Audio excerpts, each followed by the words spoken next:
আসন্ন দুর্গাপূজায় গাজীপুরের মণ্ডপগুলোর নিরাপত্তায় মাঠে থাকবে ৯৫০ পুলিশ সদস্য। দুর্গোৎসবে সুষ্ঠু ও শান্তিপূর্ণ পরিবেশ নিশ্চিতে এরই মধ্যে সব প্রস্তুতি সম্পন্ন করার কথা জানিয়েছে পুলিশ। দুপুরে এক প্রস্তুতি সভায় জেলার police super doctor Chowdhury Mohammad Jaber Sadek জানান, জেলার ৩৪২টি মণ্ডপের মধ্যে ৮৩টি অতি গুরুত্বপূর্ণ, ১৫৫টি গুরুত্বপূর্ণ এবং ৯৮টি সাধারণ হিসেবে শ্রেণীবদ্ধ করা হয়েছে। প্রতিটি মণ্ডপের নিরাপত্তা নিশ্চিতে সার্বক্ষণিক টহল দেবে আইনশৃঙ্খলা বাহিনী। সভায় আরও উপস্থিত ছিলেন অতিরিক্ত পুলিশ সুপার আমিনুল ইসলাম সহ অন্যান্য কর্মকর্তারা। বাস চালক, সুপারভাইজার ও হেলপারদের বেতন বৃদ্ধির দাবিতে চাঁপাইনবাবগঞ্জ, রাজশাহী ও নাটোর থেকে ঢাকা, কক্সবাজার ও চট্টগ্রাম রুটের বাস চলাচল অনির্দিষ্টকালের জন্য বন্ধ করে দিয়েছেন শ্রমিকরা। ভোর থেকে এসব রুটে বাস চলাচল করেনি। এতে চরম দুর্ভোগে পড়েছেন সাধারণ যাত্রীরা। তবে অভ্যন্তরীণ রুটে বাস চলাচল করছে। বাস চালক ও শ্রমিকরা জানান, গেল ১৫ বছর ধরে তাদের বেতন বাড়ানো হয়নি। দফায় দফায় বাস মালিকদের সাথে আলোচনায় বসেও কোনো সমাধান হয়নি। তাই সব চালক, সুপারভাইজার ও হেলপার গাড়ি বন্ধ রেখে ধর্মঘট পালন করছেন। দাবি আদায় না হওয়া পর্যন্ত চলবে এই কর্মসূচি। সার্ভারে ত্রুটির কারণে টানা দুদিন বন্ধ রয়েছে চুয়াডাঙ্গা আঞ্চলিক পাসপোর্ট অফিসের কার্যক্রম। এতে ভোগান্তিতে পড়েছেন কয়েকশো পাসপোর্ট সেবা প্রত্যাশীরা।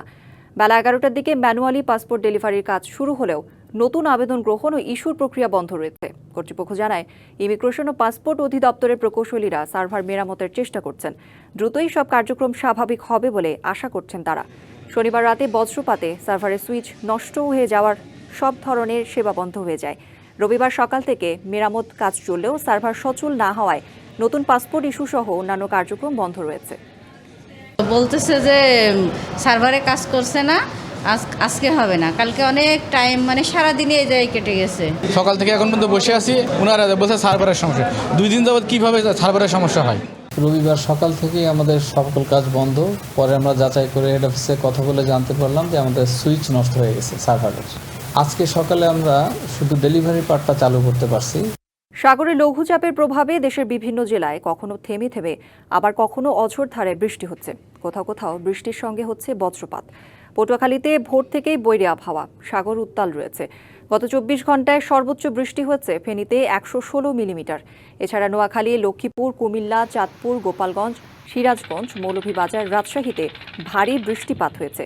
ভোলার তজুমুদ্দিনের মেঘনা নদীতে মাছ ধরার সময় বজ্রপাতে আবু তাহের নামে এক জেলে মারা গেছেন। এ সময় আহত হয়েছেন আরও ৩ জন। দেশের সব সমুদ্র বন্দরে ৩ নম্বর সতর্ক সংকেত দেখাতে বলেছে আবহাওয়া অফিস। 2 দিনের ব্যবধানে বঙ্গোপসাগরে 2টি লঘুচাপ সৃষ্টি হতে পারে। তবে আগামী কয়েকদিনে বৃষ্টি কমে আসবে বলেও জানান আবহাওয়াবিদ। ঢাকাতে কিন্তু বৃষ্টিপাত হয়েছে 40 মিলিমিটার, যেটা গত 24 ঘন্টা। আগামী 24 ঘন্টা পরে বৃষ্টিপাতের প্রবণতাটা আরও কমে যাবে।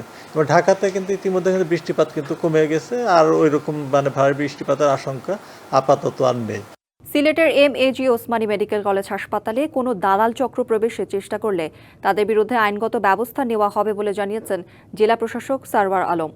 দুপুরে হাসপাতাল পরিদর্শন শেষে তিনি সাংবাদিকদের সাথে একথা বলেন। এ সময় জেলা প্রশাসক আরও বলেন, কোনো ক্লিনিকে যদি এখান থেকে রোগী ভাগিয়ে নিতে চায় তাদের বিরুদ্ধেও ব্যবস্থা নেওয়া হবে। পাশাপাশি ওসমানী হাসপাতালের সেবা কিভাবে আরও উন্নত করা যায় সে ব্যাপারে আলোচনা চলছে বলে জানান তিনি। জেলা প্রশাসক জানান, ওসমানীতে কয়েকটি চ্যালেঞ্জ রয়েছে, তার মধ্যে সবচেয়ে বড় হচ্ছে জনবল সংকট।